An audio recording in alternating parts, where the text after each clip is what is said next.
கரும்பு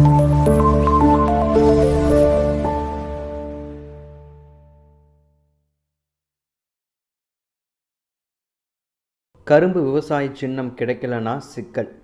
தேர்தல் ஆணையத்திற்கு ஓடிய நாம் தமிழர் கட்சி. கரும்பு விவசாய சின்னத்தை கர்நாடகாவைச் சேர்ந்த கட்சிக்கு தேர்தல் ஆணையம் ஒதுக்கிய நிலையில் வரும் லோக்சபா தேர்தலில் நாம் தமிழர் கட்சிக்கு கரும்பு விவசாய சின்னத்தை ஒதுக்க வேணும்னு சொல்லி தமிழக தலைமை தேர்தல் அதிகாரியான சத்யபிரகா சாகுவிடம் நாம் தமிழர் கட்சி தலைமை ஒருங்கிணைப்பாளர் சீமான் கடிதம் எழுதியிருக்காரு. நாடாளுமன்ற தேர்தல் விரைவில் நடைபெற உள்ள நிலையில் அரசியல் களம் அனல் பறக்க தொடங்கி இருக்கு. கூட்டணி பேச்சுவார்த்தை தொடங்கி தொகுதி பங்கீடு வரை தேர்தல் பணிகள் அரசியல் கட்சிகள் விறுவிறுப்பாக ஈடுபட்டு வருது. திமுக, அதிமுக, பாஜக உள்ளிட்ட கட்சிகள் கூட்டணி பேச்சுவார்த்தை நடத்தி வரும் சூழலில் நாம் தமிழர் கட்சி வழக்கம் போல் தமிழ்நாட்டில் உள்ள 39 நாடாளுமன்ற தொகுதிகளும் புதுச்சேரியிலையும் தனித்து போட்டியிட உள்ளதா தெரிவிச்சிருக்கு.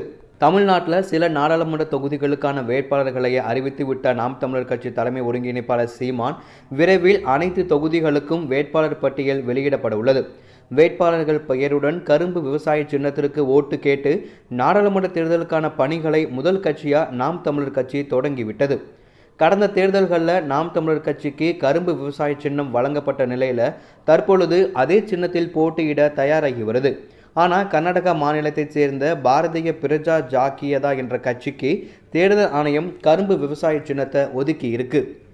கடந்த நாடாளுமன்ற தேர்தலில் 2 தொகுதிகளில் மட்டுமே போட்டியிட்ட அக்கட்சி இம்முறை தமிழ்நாடு, டெல்லி, மகாராஷ்டிரா உள்ளிட்ட 11 மாநிலங்களில் அந்த கட்சி போட்டியிட போவதா அறிவிச்சிருக்கு.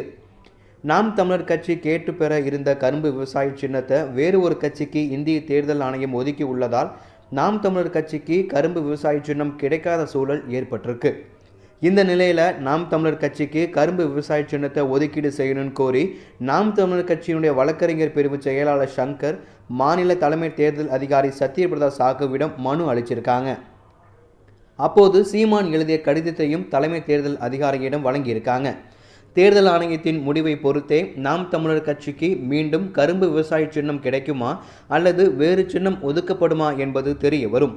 தேர்தல் ஆணையம் தங்களுக்கு கரும்பு விவசாய சின்னம் ஒதுக்காவிட்டால் நீதிமன்றத்தை நாடுவோம் அப்படின்னு சொல்லி நாம் தமிழர் கட்சியினுடைய தலைமை ஒருங்கிணைப்பாளர் சீமான் தெரிவிச்சிருக்காரு. நாம் தமிழர் கட்சியினுடைய கோரிக்கையை தேர்தல் ஆணையம் ஏற்று அந்த கட்சிக்கு கரும்பு விவசாய சின்னத்தை ஒதுக்குமா என்ற கேள்வி எழுந்திருக்கு. ஒருவேளை நாம் தமிழர் கட்சிக்கு கரும்பு விவசாய சின்னம் கிடைக்காவிட்டால் அந்த கட்சிக்கு அது பெரும் பின்னடைவாக அமைய வாய்ப்புள்ளதா அரசியல் விமர்சகர்கள் கருத்து தெரிவிச்சிருக்காங்க. சமீபத்தில் தான் மக்கள் நீதி மய்யம் கட்சிக்கு தேர்தல் ஆணையம் டார்ச் லைட் சின்னத்தை ஒதுக்கி இருந்தது. அந்த வகையில் நாம் தமிழர் கட்சிக்கு இருக்கக்கூடிய அந்த கரும்பு விவசாய சின்னத்தை வேறு கட்சிக்கு கொடுக்கப்பட்டிருக்கனால நாம் தமிழர் கட்சியின் நிலை என்ன அப்படிங்கிற ஒரு கேள்வி எழுந்திருக்கு.